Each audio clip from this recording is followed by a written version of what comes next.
আয়েশার খালার পাশে মেঘা দাঁড়াতে মেঘার হাত ধরে হুহু করে কেঁদে উঠল।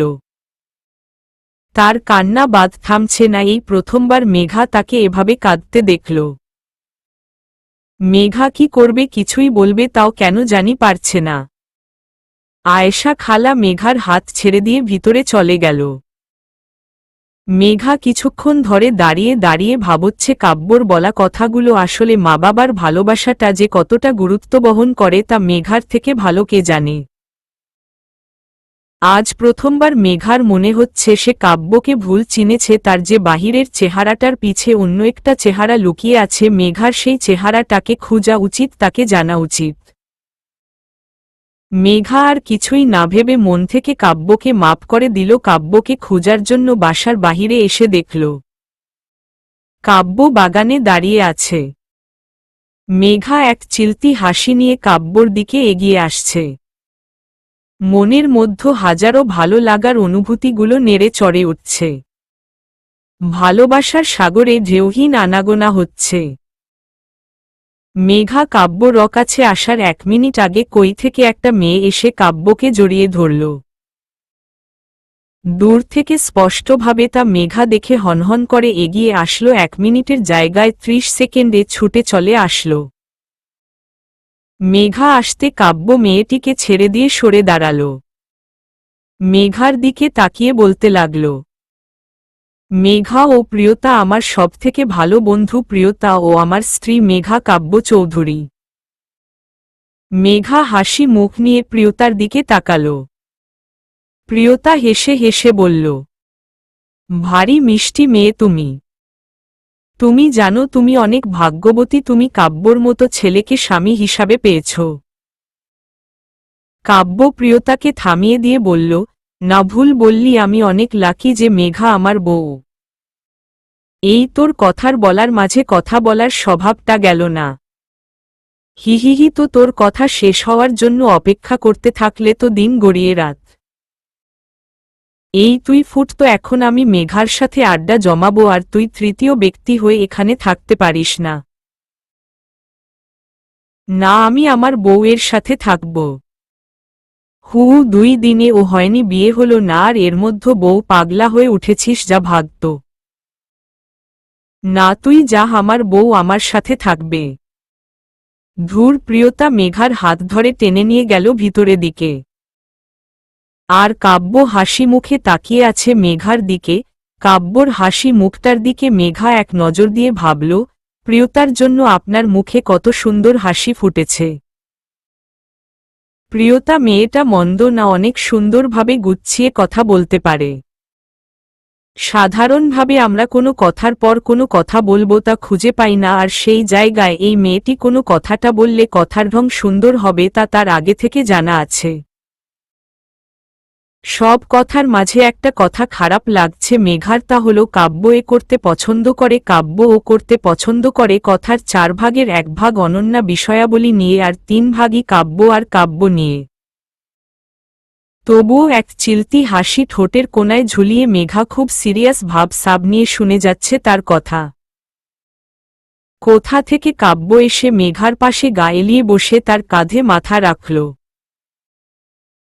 মেঘা সরাতে যাবে সামনে, প্রিয়তাকে দেখে কিছুই বলল না, উল্টে এমন ভান ধরল যে সে লজ্জা লতিকা হয়ে উঠেছে। প্রিয়তার বিষয়টা হয়তো ভালো লাগল না, সে বলে উঠল, কাব্য। কাব্য মেঘার কাঁধা মাথা দিয়ে চোখ বন্ধ করে পা দুলাচ্ছিল। সে চোখ বন্ধ করে বলল, হুম। এটা কি হচ্ছে? কোনটা? তুই এখানে কেন আসলি? দেখ, তোদের মাঝে আমি আসলে প্রবলেম কোথায় বলতো? কাব্য সোজা হয়ে বসে কথাটা বলল। প্রিয়তা আর কিছুই বলল না। আচ্ছা, আপনি তো সেই কখন এসেছে, আমি আপনার জন্য খাবার কিছুই নিয়ে আসছি। মেঘা উঠতেই কাব্য হাত ধরে বসিয়ে দিল। তোমায় ব্যস্ত হতে হবে না, আমার কাছে বসো, আমি দুলিকে বলে দিয়ে এসেছি, ও কিছুক্ষণ পরে দিয়ে যাবে। মুখ ফুলিয়ে বাচ্চাদের মতো করে প্রিয়তা বলল, কাব্য তুই তো আমায় ভুলে গেছিস, বউ পেয়েছিস বলে কথা। কাব্য হালকা শব্দ করে হেসে প্রিয়তার পাশে বসতে বসতে বলল, তুই আমার আগে ফ্রেন্ড ছিলি, এখনো থাকবি বুঝলি। শুন, কোনো সম্পর্কের মধ্যে কোনো সম্পর্ক আসে না। হইছে হইছে, এখন আমায় পাম দিতে আসবি না, একদম না। আচ্ছা তুই এভাবে রাগ করছিস কেন বলতো? আমি তোর কে যে রাগ করব? তুই আমার ফ্রেন্ড।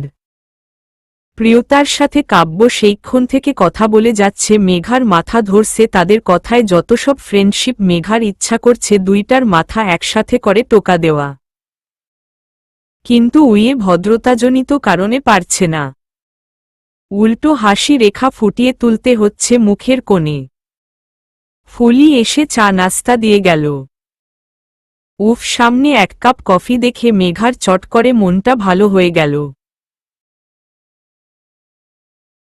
এক কাপ কফি পারে এখন তাকে শান্তি এনে দিতে। এত সব ভাবনা বক্সে রেখে তালা মেরে কফি কাপ হাতে নিয়ে এক চুমুক দিতে রীতিমতো চিল্লায় প্রিয়তা। বলতে লাগল, এই তুমি কি করছো? মেঘা অবাক হয়ে বলল, কি করছি? তুমি ভুল করে কফি কাপ নিয়ে নিচ্ছ। কাব্য কফি ছাড়া অন্য কিছু বলতে চা খায় না। কি, আমিও চা খাই না, শুধু কফি। মেঘার কথায় কাব্য হেসে বলল, সত্যি মেঘা, তুমি চা পছন্দ করো না? সেই ছোট থেকে করি না।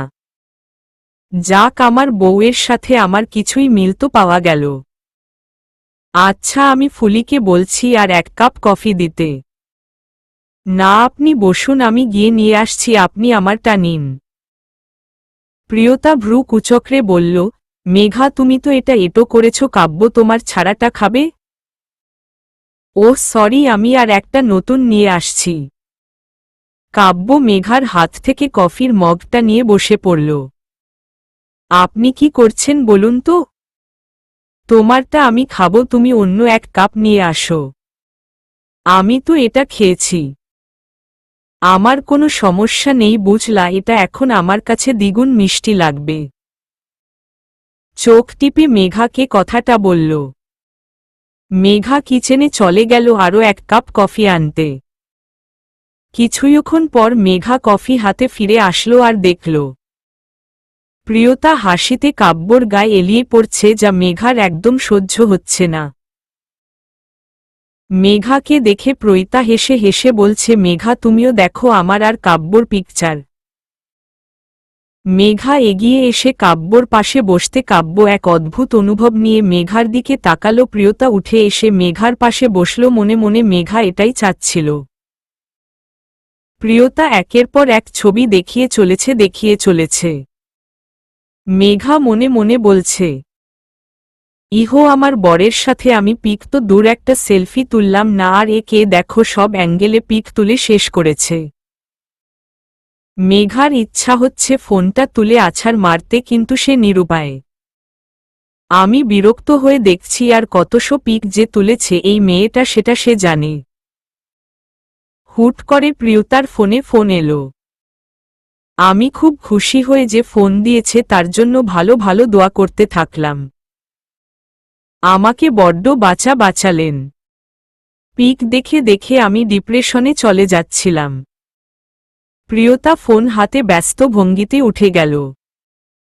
কাব্য ভাইয়া আমার পাশে বসে। আমি তার গা ঘেঁষে বসলাম। সে এখন আমায় নিয়ে মনে মনে কিভাবে ভাবুক। এখন কাব্য ভাইয়া আমি নিয়ে ভাবতে ভাবতে হা হয়ে থাক, নাকাত হয়ে পড়ে যাক, তা আমি এখন দেখতে যাচ্ছি না। আমি কাব্য ভাইয়ার কানের কাছে গিয়ে ফিসফিস করে বললাম, এই মেয়েটার কি বাড়িঘর নেই? কাব্য ভাইয়া অবাক হয়ে আমার দিকে তাকালেন। অবশ্য এটা দ্বিতীয় নাম্বারিং অবাক, কারণ আমি তার গা ঘেঁষে বসতেই তিনি প্রথম নাম্বারিং অবাক হয়েছেন। তিনি একটু আধাভাঙ্গা কণ্ঠে বলল, আছে তো, কেন? 2 ঘন্টা ধরে বসে আছে, বাসায় যাওয়ার কোনো নাম নেই। আমার সংসারে অনেক কাজ কাম আছে, এভাবে বসে বসে আড্ডা দেওয়ার এত টাইম আমার কই? কাব্য ভাইয়া বড় বড় চোখ করে বলল, আচ্ছা মেঘা, তুমি সংসার সামলাও, আমি না হয় আড্ডা দেই। আমি রাগে উঠে দাঁড়ালাম। আপনার বন্ধু আসতে না আসতে আপনার কথার ধরন বদলে গেছে। হ্যাঁ, তা তো যাবেই। আপনি ওনার সাথে একা হ্যাপি তো ঠিক আছে, আপনি ওনার সাথে থাকুন। মুখ ভেঙচি কেটে সিঁড়ি বেয়ে আমি উপরে চলে গেলাম। এটা কি হলো মিসেস মেঘা কাব্য চৌধুরী আমার উপর এত রেগে গেল কেন? আমি আবার কি করলাম?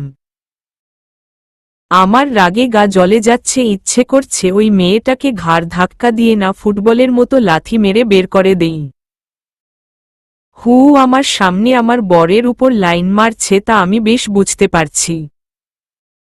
নিজে নিজে বকবক করতে করতে মিশুর রুমে গেলাম। মিশু গা এলিয়ে বিছানায় উপর হয়ে কবির ভাইয়ার ছবি নিয়ে গালে হাত দিয়ে আছে। এই যে বাড়ির বড় বউ ছবি থেকে বের হয়ে সংসারে কাজে হাত দিবেন কি? মেঘার কথায় ধুরমুর করে উঠল মিশু আর একটু লজ্জামাখা কণ্ঠে বলল, আপু তুমি না আমায় ছাড় আর তোর সংসারের হাল ধর, বুঝলি কাজে আসবে। কি কাজ করব? ওরে গাধীর আম্মার। ওয়েট, কি বললি তুই?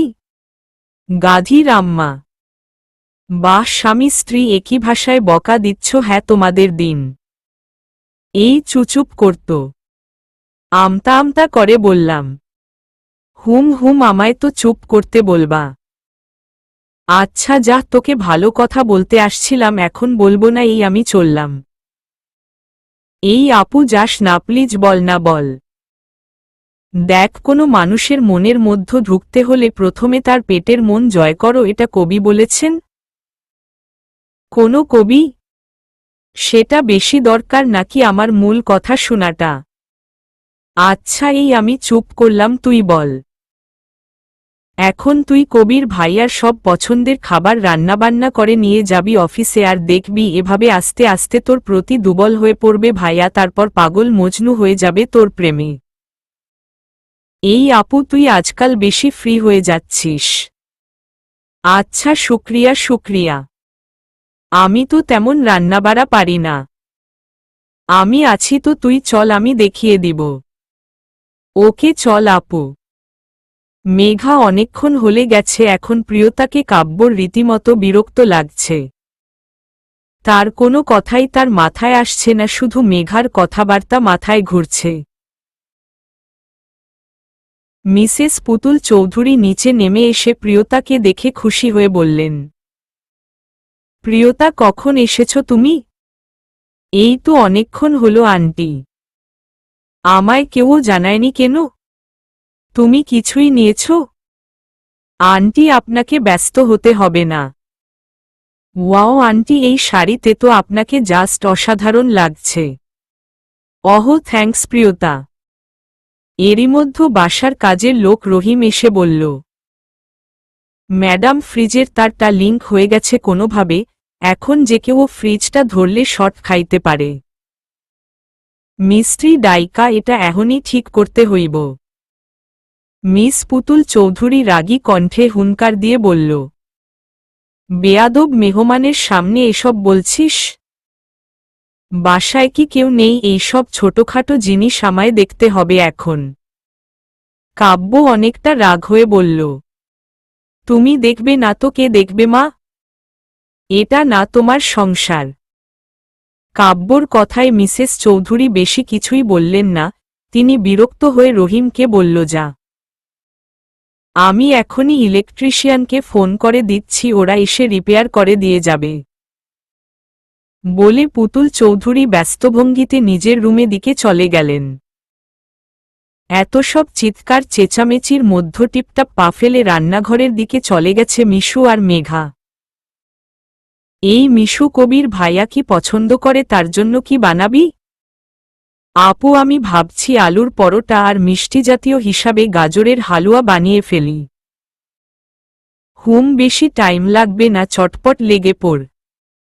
তুমি কিছুই করবা না? দেখ বোন, পুরা কাজটা তুই কর, ক্রেডিটটা তুই পাবি, এর মধ্যে আমায় টেনে নিজের ক্রেডিটটা তুই হারাবি কেন বল? বুঝেছি আপু, আমি করছি সব। মিশু রান্না করতে করতে নাজেহাল, আর মেঘা মিশুর অবস্থা দেখে হাসতে হাসতে শেষ। রান্না তো শেষ, তুই যা রেডি হয়ে নে, আমি এইগুলো টিফিন বক্সে দিয়ে দিচ্ছি। আচ্ছা আপু। মিশু উপরে চলে গেল রেডি হতে। 10 মিনিট পর মিশু নিচে আসলো, আসতে কাব্য ডাক পড়ল। মিশু এগিয়ে এসে বলল, বলো ভাইয়া, এত সেজেগুজে কোথায় যাচ্ছিস? মিশু হালকা হেসে বলল, তোমার ভাইকে টিফিন দিতে। ও নিজের হাতে রান্না করে। আর কিছু বলতে মিশু বলল, নিজের হাতে রান্না করেছি, ঠিক আছে। মিশুর কথা কাব্য দীর্ঘ নিঃশ্বাস ছেড়ে প্রিয়তার পাশ থেকে উঠে অপর পাশের সোফায় মুখ ঘুরে বসল। আমার বউ তো পারে আমার জন্য একটু রান্না করতে, তা না করে পড়ে পড়ে ঘুমাচ্ছে। মেঘা টিফিন বক্স নিয়ে মিশুর হাতে দিতে দিতে কাব্যর কথাটা শুনল। ভাইয়া, আমার লেট হচ্ছে, আমি এখন আসি। কাব্য মিশুর দিক হয়ে কিছুই বলতে জিহ্বা কামড় দিয়ে বলল, আমি আসলে বলছিলাম মেঘা, হয়েছে, আমি সব শুনেছি। এই তুই দাঁত না কেলিয়ে যা। মিশু হাসতে হাসতে চলে গেল। আমি কাব্য ভাইয়ার দিকে অগ্নি দৃষ্টি নিয়ে তাকিয়ে থেকে প্রিয়তাকে জিজ্ঞেস করলাম, লাঞ্চে কি খাবেন? আমি বেশি কিছুই খাবো না, হালকা পাতলা কিছুই হলেই হবে। কাব্য ভাইয়ার দিকে ঘুরে বললাম, আপনি আর কি করো করো, আমি পায়েস খাবো। মেঘা, বেশি নারিকেল দেওয়া। আর কিছুই বলতে মেঘা বলল, ফ্রিজে যদি নারিকেল আর দুধ থাকে তবে বানিয়ে দিতে পারবো, তাছাড়া না। কাব্য ঘাড় কাত করে হ্যাঁ সূচক ওর দিল। আমি চলে গেলাম কিচনে, অনেক কিছুই রান্না করতে হবে। এই কাব্য, এই ড্রেসটা দেখ কত সুন্দর। প্রিয়তার কথায় কাব্য ফোন হাতে নিয়ে ড্রেসটা দেখছে আর বলল, আমার বউকে অনেক সুন্দর মানাবে। কি, আমি এটা আমার জন্য অর্ডার দিব? তুই তোর বউয়ের জন্য অন্য কিছুই অর্ডার দে। না, আমি এটাই দিব। না না না, আমি তোকে দিতে দিব না। ওয়েট, আমি আমার ফোন থেকে দিচ্ছি। আমি এখনই দিচ্ছি। কাব্য ফোন বের করে ড্রেসটা অর্ডার করল। আর প্রিয়তা ও অর্ডার করল। হুট করে কাব্য উঠে দাঁড়ালো আর মনে করল রহমানের কথাটা, তারপর আবার ভাবল 15 মিনিট আগে মেঘা রান্নাঘরের দিকে গেছে আর ও ফ্রিজ থেকে কিছুই বের করবে বলছিল। এই কথা ভাবতে কাব্য দৌড় লাগালো, প্রাণপণে ছুটে চলেছে। তার মনের মধ্যে কেমন ভয় লাগছে, তার অদ্ভুত অনুভব হচ্ছে সব। যখনই এমন হয়েছে তখনই মেঘার কিছুই ভাবতে কাব্য আরো জোরে দৌড় দিল। কাব্য পিছে প্রিয়তা ছুটেছে কি হলো বুঝার জন্য। কাব্য অপ্রাণ চেষ্টায় দৌড়ে চলেছে। কাব্য ঠিক কিচেনের সামনে আসতে দেখল মেঘা ফ্রিজে খুলতে যাচ্ছে। কাব্য দৌড়ে গিয়ে মেঘাকে ধাক্কা দিয়ে সরিয়ে দিল আর আচমকা কাব্যর হাতটা ফ্রিজের সাথে লাগতে কাব্য ছিটকে ফ্লোরে পড়ে গেল। এত ভারী একটা মানুষ নিচে পড়ার শব্দটা অনেক হল। মেঘা হুট করে ঘটে যাওয়া ঘটনায় কিছুই বুঝল না। কাব্য পড়ে যাওয়ার শব্দ তার কানে আসতে দৌড় আসলো, দেখল কাব্য নিচে পড়ে আছে। মেঘা ধিমি ধিমি পায়ে কাব্যর কাছে এসে ধপ করে বসে পড়ল, কাব্যর মাথা কোলে তুলে নিতেই প্রিয়তা কাব্য বলে দৌড় আসল। মেঘা, কাব্যর কি হয়েছে? কাব্য কথা বলছে না কেন? মেঘা শুধু প্রিয়তার কথা শুনে যাচ্ছে, তার চোখ দিয়ে শুধু পানি পড়ছে, সে কিছুই ভাবতে পারছে না, তার কানে দিয়ে কোনো কথা ঢুকছে না। কাব্য এর দিকে এক ধ্বনে তাকিয়ে আছে মেঘা। অস্পষ্ট সুরে মেঘা বলছে, কাব্য, এই আপনি শুনছেন? কাব্য অজ্ঞান অবস্থায় পড়ে আছে, কোনো নাড়াচাড়া করছে না। মেঘা আরো ভয় ঘাবড়ে গেল, কাব্যকে আরো শক্ত করে ধরে ফেলল। নিঃশ্বাস নিতে মেঘার অনেক কষ্ট হচ্ছে, কি করবে এখন সে? কাব্য তো কথা বলছে না, তার সাথে সে তো চোখ খুলছে না। তার মাথায় একটা কথা ভাসছে, এই সময়ে কাব্য হলে কত সুন্দর করে সব হ্যান্ডেল করত। মেঘা, কাব্য বলে চিৎকার করে উঠল। মেঘার চোখ বয়ে পানি পড়ছে। প্রিয়াতা মেঘাকে কাব্যর কাছ থেকে দূরে সরিয়ে দেওয়ার চেষ্টা করল। মেঘার চিৎকার চেঁচামেচিতে বাসার সবাই এসে উপস্থিত হল। মেঘার চোখের পানি ফোঁটায় ফোঁটায় কাব্যর মুখে পড়ছে। মিসেস পুতুল চৌধুরী কাব্যর পাশে বসে হাত ঘষাঘষি করছে আর আয়েশা বেগম কাব্যর পা ঘষে চলেছে। কেউ কোনো কথা বলছে না, তাদের মনের মধ্যে ভয়ের আনাগোনা হচ্ছে, চোখ দিয়ে পানি চলে আসছে। প্রিয়তা ধাক্কা দিয়ে মেঘাকে সরিয়ে দিল। হুট করে কেউ ধাক্কা দেওয়া, মেঘা পড়ে গেল ফ্লোরে। মেঘার কোলে কাব্যর মাথা নিচে পড়তে ফট করে ধরে নিল প্রিয়তা। মেঘা উঠে বসতে কাব্য চোখ মেলো, দেখতে চোখ ঘুরিয়ে মেঘাকে খুঁজার চেষ্টা করল আর অস্পষ্ট স্বরে বলল, মেঘা, মেঘা কোথায়? পাশ থেকে মেঘা ফট করে মেঘা কাব্যর হাত ধরে বলল, আমি এখানে আছি। কাব্য মাথা তুলে মেঘার দিকে তাকালো, তারপর মুচকি হাসি দিয়ে সবাইকে বলল, আমার কিছুই হয়নি, আমি ঠিক আছি। পুতুল চৌধুরী নিজের ছেলেকে বুকে টেনে নিলেন, তিনি হালকা স্বরে কান্না করে উঠল। কাব্য হালকা জড়িয়ে ধরে বলল, কিছুই হয়নি আমার মা, তুমি কান্না করছো কেন? আরে খালাম্নি, তুমি কান্না করছো কেন? তোমাদের এত ভালোবাসায় আমার কিছুই হতে পারে নাকি?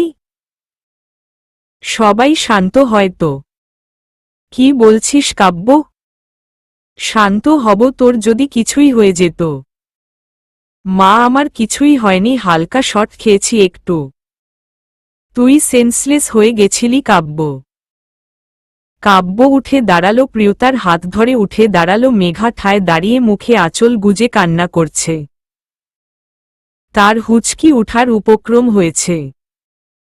কাব্যকে প্রিয়তা ধরে নিয়ে এসে হলরুমের সোফায় বসালো। মেঘা ঠায় দাঁড়িয়ে আছে। আজ যদি সত্যি কাব্যের কিছুই হয়ে যেতে তখন কি হতো? আসলে সব আমার জন্য হচ্ছে, আসলে আমি অপয়া। মেঘার কান্না থামছে না। মেঘার কান্না দেখে নানি রেগে বলল, এত কান্না করছিস কেন বাপু? এত কান্না স্বামীর অকল্যাণ বয়ে নিয়ে আসে, সেটা জানিস না বুঝি? আমি চুপ করে গেলাম, কোনো মতো নিজের কান্নাকে থামিয়ে দিলাম। আবার যদি ওনার কিছুই হয়? কাব্যর কানে নানির কথাটা গেল। সে প্রিয়তার হাত ছেড়ে উঠে আসলো আর নানিকে উদ্দেশ্য করে বলল, কি গো নানি, খালি আমার বউটাকে কটু কথা শোনায় কেন গো? কত সুন্দর বউ আমার, দেখো তো। কাব্য মেঘার দিকে তাকাতে মেঘা কাব্যকে জড়িয়ে ধরে কেঁদে উঠল। কাব্য রীতিমতো অবাক হয়ে গেল মেঘার ব্যবহারে। কাব্য মেঘার মাথায় হাত দিয়ে বলছে, আমার কিছুই হয়নি মেঘ, দেখো কিছুই হয়নি, দেখো আমি ঠিক আছি, দেখো মেঘ। অনেকক্ষণ বুঝানোর পর মেঘা কাব্যকে ছেড়ে দিল। প্রিয়তা এগিয়ে এসে কাব্যর হাত ধরতে মেঘা ফট করে কাব্যর হাত ধরে নিয়ে বলল, এখন ওনার রেস্টের প্রয়োজন প্রিয়তা, আমি ওনাকে উপরে বেডরুমে নিয়ে যাচ্ছি। মেঘার কথা কাব্য হালকা হেসে মেঘার হাতটা শক্ত করে ধরে ওর সাথে উপরে গেল। বেডরুমে নিয়ে এসে মেঘা কাব্যকে শুয়ে দিল, তারপর কাব্যের জন্য বাথরুম থেকে এক বালতি পানি নিয়ে আসলো। মেঘাকে দেখে কাব্য গোল গোল চোখে তাকিয়ে আছে। মেঘের কাব্যর দিকে তাকিয়ে বলল, কি হলো? তোমার কি হয়েছে বলো তো? আমার আবার কি হবে? আপনি পাঞ্জাবিটা খুলুন। কাব্য মেঘার কথায় নিজের পাঞ্জাবিটা শক্ত করে ধরে বলল, এই 25 বছরে আমার ভার্জিনটি কেউ কেড়ে নিতে পারেনি, আর তুমি খুব সহজে আমার সব দেখে নিবে। কাব্যর কথায় মেঘা লজ্জায় মাথায় নিচু করল।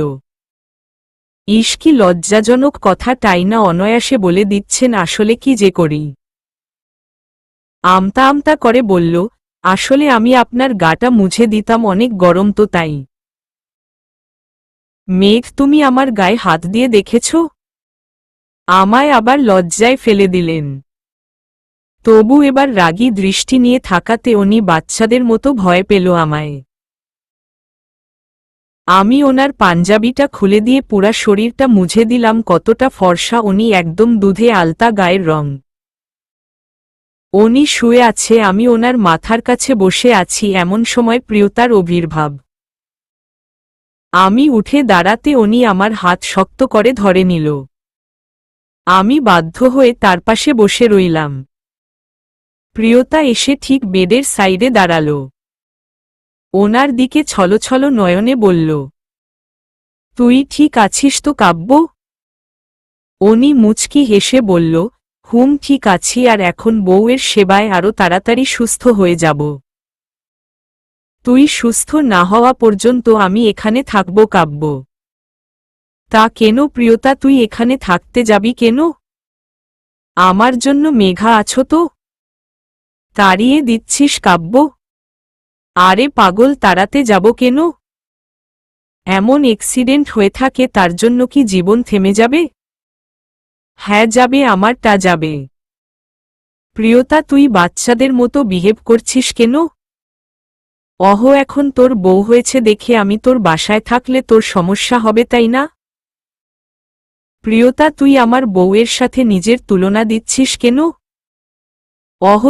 সরি কাব্য, আমার ভুল হয়ে গেছে, আমি তো বাহিরের লোক। ওনাদের ঝগড়া দেখে আমি প্রিয়তাকে বলে উঠলাম, প্রিয়তা আপনি ভুল বুঝছেন ওনাকে। প্রিয়তা রেগে উঠল আর বলল, তুমি কাব্য বউ হতে পারো কিন্তু আমার আর কাব্য মাঝে কথা বলতে আসবা না। শাট আপ প্রিয়তা, তুই আমার স্ত্রীর সাথে এইভাবে কথা বলতে পারিস না। ও কি বলেছে তোকে? বাহ বাহ কাব্য, এই আমরা ভালো বন্ধুয়ের নমুনা। ওকে আমি সমস্যা, আমি চলে যাচ্ছি। প্রিয়তা উঠে চলে যেতে লাগল। কাব্য উঠে এসে প্রিয়তার পিছুই গেল। আমি ওনাদের দেখে একটা কথা ভাবছি, ওনাদের ফ্রেন্ডশিপে ঝামেলা হচ্ছে।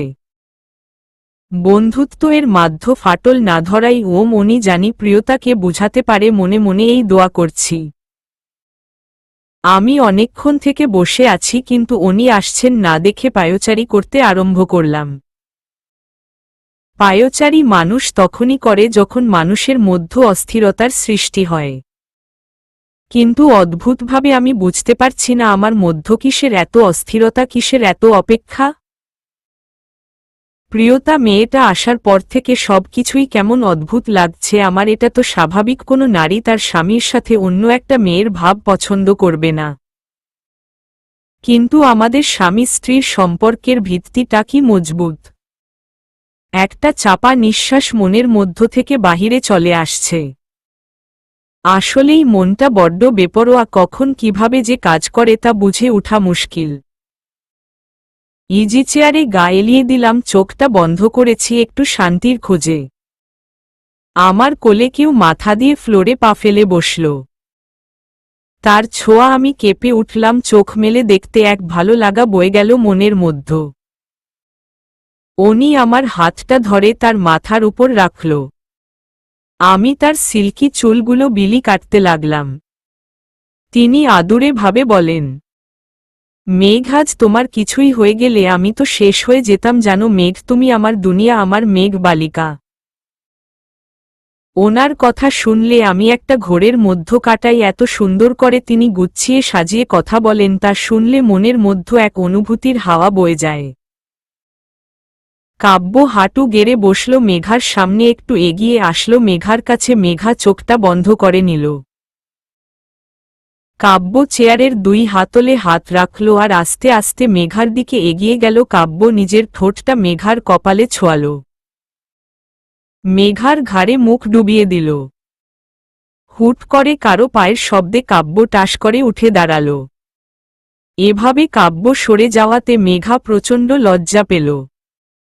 আপু বলে দৌড়ে আসলো মিশু। মেঘা ঘুরে উঠে দাঁড়াল। আপু তোমার কিছুই হয়নি তো? আমার কিছুই হয়নি, কিন্তু উনি কারেন্টের শকট খেয়েছিল। মেঘা আস্তে আস্তে সব খুলে বলল মিশুকে। আপু সব দুর্ঘটনা তোমার পিছে লেগে আছে, এটা আমার কাছে কেমন রহস্যজনক লাগছে। কাব্য মিশুর দিকে তাকিয়ে বলল, তোকে এত টেনশন করতে হবে না, তুই এখন যা তো। ভাইয়া তুমি আমায় তাড়িয়ে দিচ্ছ? হ্যাঁ ধন্যবাদ বোঝার জন্য। হু আচ্ছা যাচ্ছি যাচ্ছি, কাবাবের হাড্ডি হওয়ার আমারও ইচ্ছা নেই। তোমরা ঠিক আছো কি না তা জানতে এসেছিলাম, এখন যখন ঠিক আছো তখন আর কি। হুহু মুখ ভেঙ্গচিয়ে চলে গেল মিশু। মিশু যাওয়াতে কাব্য হা হা হা করে হেসে উঠল। মেঘা কোমরে হাত দিয়ে বলল, এটা কি হলো? কাব্য ভ্রু কুচক্রে বলল, কোনটা? মেঘা কিছুই বলতে যাবে কাব্য আস্তে আস্তে করে মেঘার দিকে এগিয়ে গেল। আর মেঘা ভয়ে পিছুয়ে যাচ্ছে। মেঘার পিঠ দেয়ালে ঠেকে গেল। কাব্য দেয়ালে এক হাত আর অন্য এক হাত পকেটে দিয়ে বলল, মিস মেঘা কাব্য চৌধুরী বলুন কি বলছিলেন?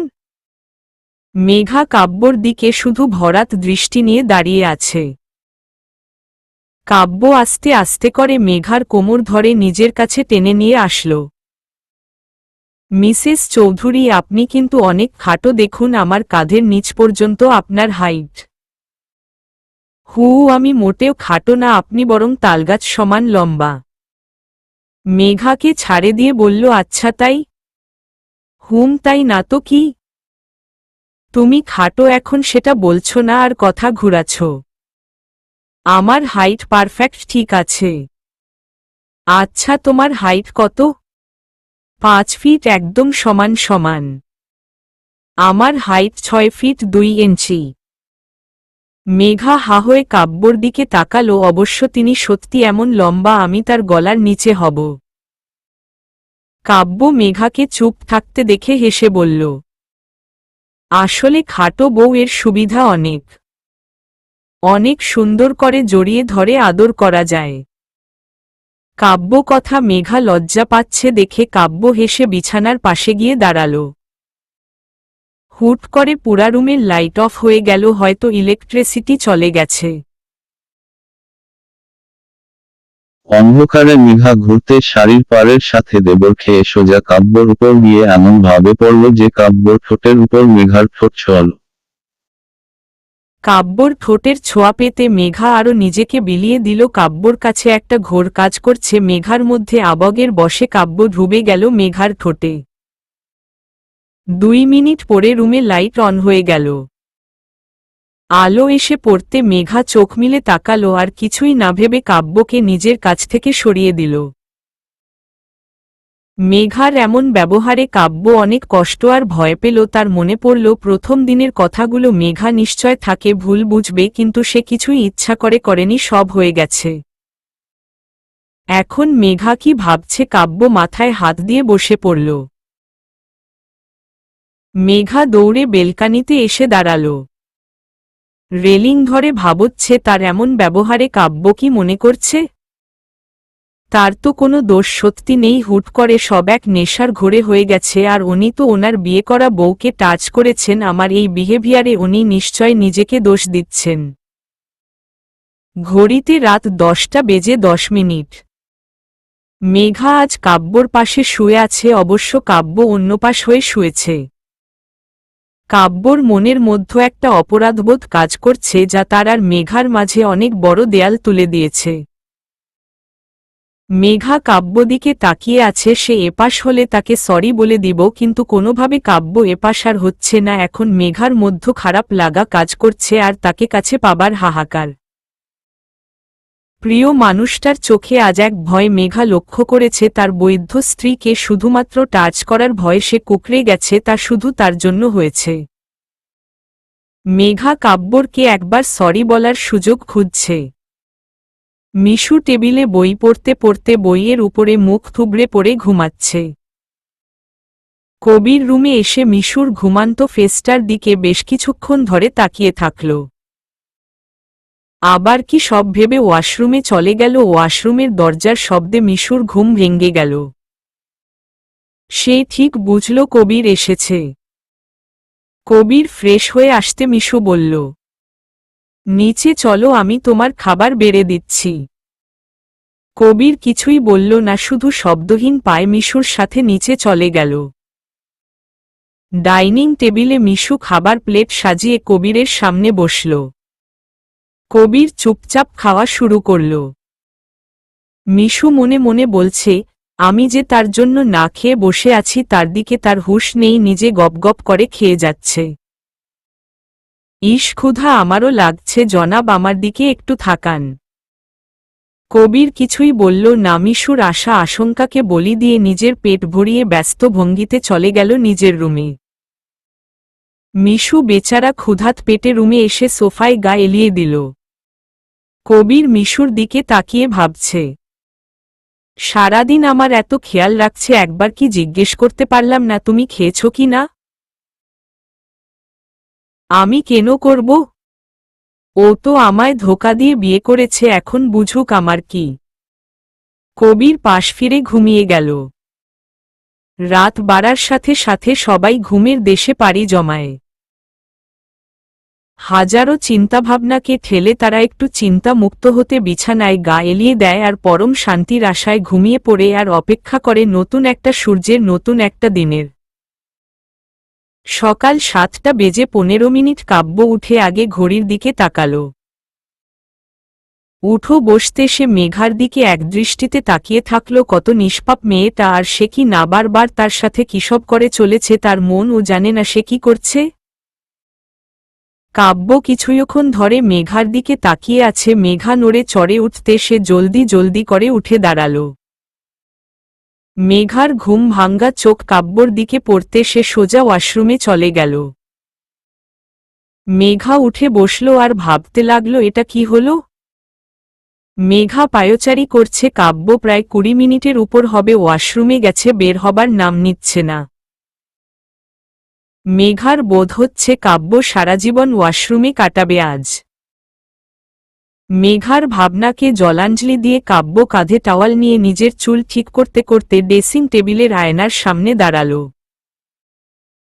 মেঘা ভ্রু কুচক্রে কাব্যর দিকে তাকিয়ে আছে, কিন্তু কাব্যর কোনো ভ্রুক্ষেপ না দেখে মেঘা এক প্রকার রাগ করে ওয়াশরুমে চলে গেল। মিশু ঘুম থেকে উঠে নিজেকে বিছানায় আবিষ্কার করল। এই জন্য এত শান্তির ঘুম ঘুমিয়েছে সে। তার মানে কবির তাকে রাতের বেলায় যখন সে ঘুমে আচ্ছন্ন ছিল তখন তাকে কোলে তুলে এনে বিছানায় শুয়ে দিয়েছে। ভাবতে মিশু খুশিতে লাফ দিয়ে উঠল। আশেপাশে কবিরকে খোঁজার চেষ্টা করল, কিন্তু কবির ওয়াশরুমে। ভাবতে মিশু ঝটপট উঠে কবিরের সব গুছিয়ে রাখল।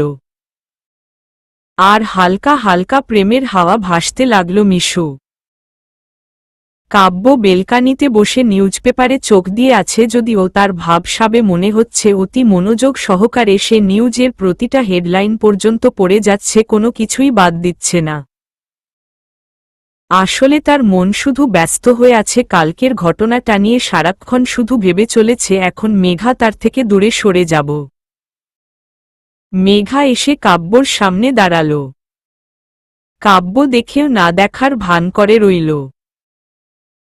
মেঘা কাব্যর দিকে গোল গোল চোখে তাকিয়ে আছে। কাব্য কিছু বলছে না, নিউজপেপারের দিকে মনোযোগ দিল, যদি সে নিউজের ও পড়ছে না। আপনি কি করছেন?